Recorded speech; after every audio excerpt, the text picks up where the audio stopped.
Hi everybody, this is Alchemist2 and I'm back again with another MLP FIM review.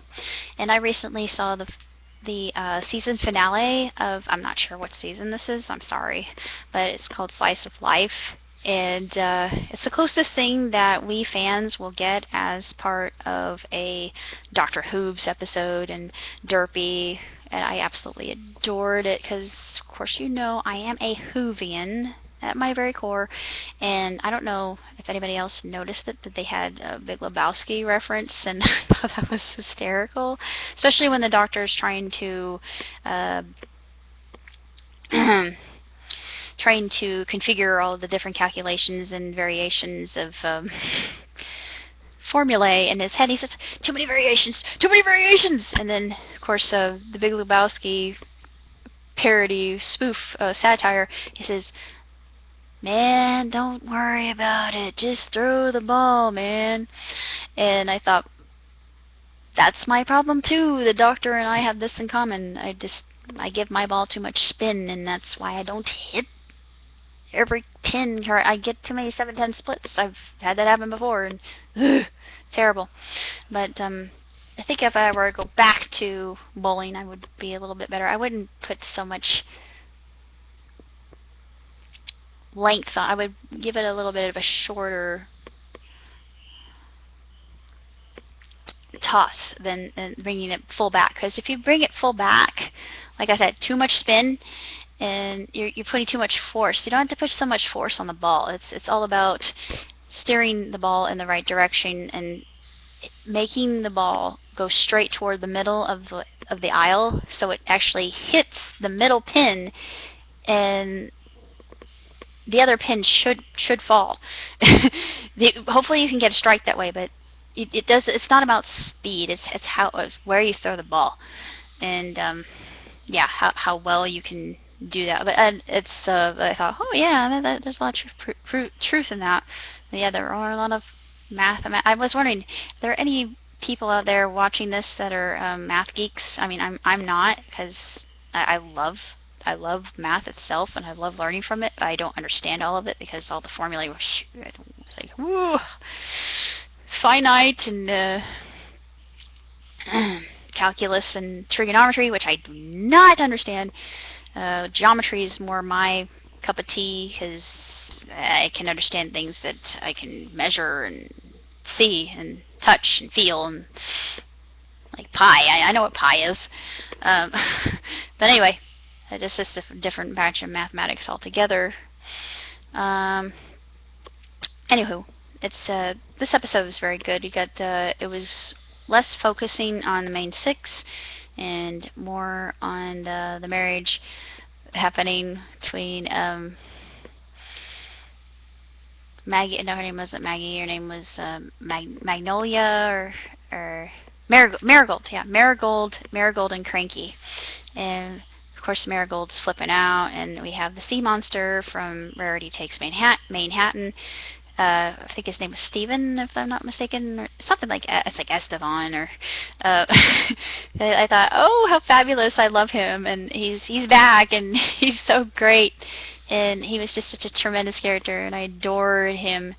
And there are a lot of references to a lot of things that the fans enjoy, and Doctor references, and oh, it was very cleverly done. It was just, especially Gummy's soliloquy coming out of nowhere. Just take a character that you think is just kind of a bump on a log kind of character, and give him this very esoteric, philosophical soliloquy, and it just came out of nowhere, and it was this episode was all over the place, like Brony Nation says. That I absolutely loved every minute of it. I laughed so hard at that part, and then the other the Doctor Who references were the ones I laughed at, and then when they revealed the TARDIS, I said, "It's canon!" I actually said, I said it so loud, my fangirl scream. I thought, oh, I'm going to wake my father, and he's going to say, what are you screaming about? And this woman is insane. Get her out of my house, and get the men in the West Coast to take her away, please. Woo! It was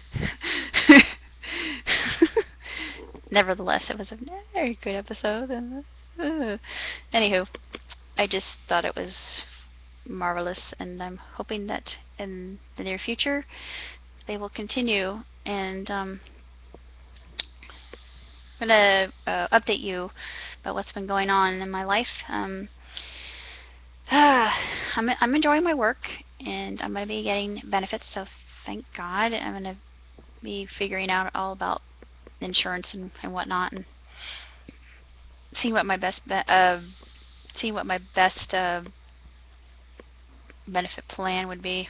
I've been writing a lot. I've been writing Scavengers of the Golden Tomb longhand because my computer's not really working that well. I'm actually back on it, writing Justice Wears a Mustache and fixing that up. And it's less about the mustache. I'm learning more about the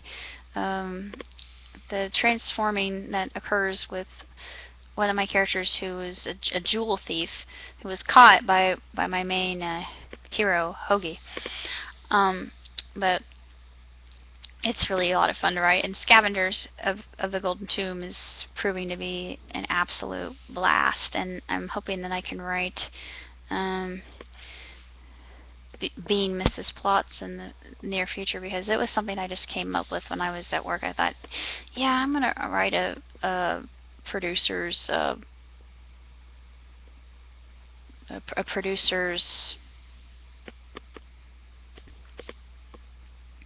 kind of tribute, and there will my friend was talking to me about that. My friend from the UAE, he said, "Oh, throw in a musical number." I said, "Yeah, you know it. I have to, because it's going to celebrate all the things I absolutely. That's one of my favorite movies of all time.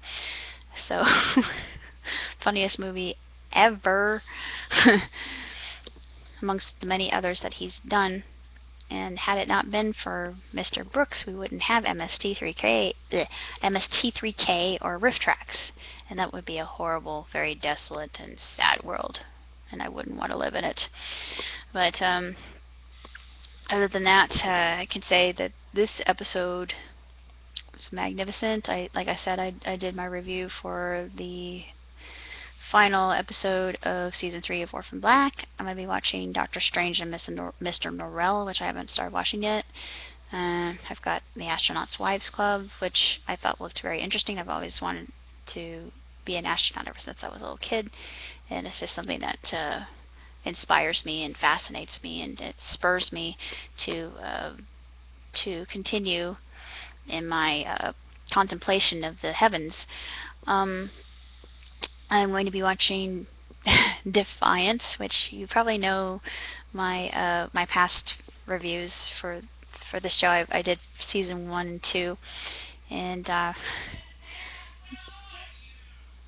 right here.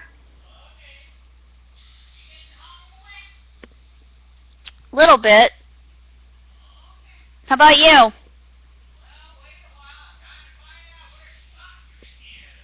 Okay. Anyway, I'm going to be watching that, as well as Extant and Wayward Pines. They came back, and Under the Dome, which I haven't watched yet, and of course Heroes. It's coming back this fall. It's just a mini series, but still, I thought, thank the producers, because I always wanted to see something like that, and now it's going to come, and I think my life is fulfilled. But basically, that's all I've been up to, and I've been drawing a lot and writing a lot, and I've got a theme song. I got a couple songs that I'm going to be recording. So, because like I said, my computer is not functioning up to code, and I've got to do a couple of dances that I'm going to have to do facing, well, I can actually angle this camera now, that way. But I'll figure something out. It'll be a little bit tricky, but hey, you see that monster behind me? That is the ferocious Peanut. He is my calico, and he will He will disembowel you and rip your heart out through your mouth and eat it, or through your chest. And he'll sip it with a straw, a very long straw, and he'll drink that milkshake. Anyway, I don't know why I just went off into a weird movie quoting rant there, but that was just bizarre. But anyway, I'm doing a lot of different things. I'm not sure what I should be doing in my life. I talked a lot about radiology and x-rays and stuff like that. I'm interested in that. It's just that my schedule doesn't really provide me any kind of leeway or ability to go into those fields because they would be four-year fields. I have a bachelor's in liberal arts, minor in IT, associates of science, and degrees that I don't know I'd be useful in anything. I have the knowledge of how to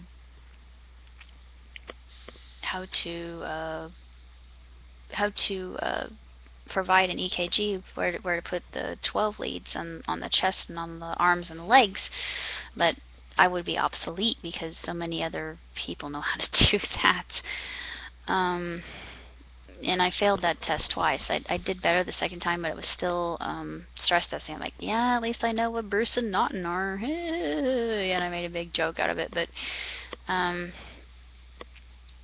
I don't think I want to go into that. I just, I love the heart, don't get me wrong. It's just that I want to do something more meaningful with my life. And what I do right now, I do enjoy it. It's hard work. Of course, you can see I've lost a ton of weight because of it. But yeah, I ship for a living, quite literally.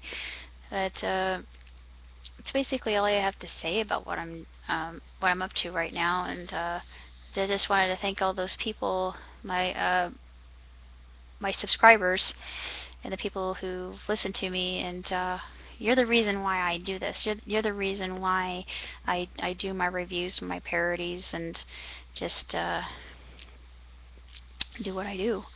And thank you for that. And until we meet again, live long and prosper. Ciao, tutti.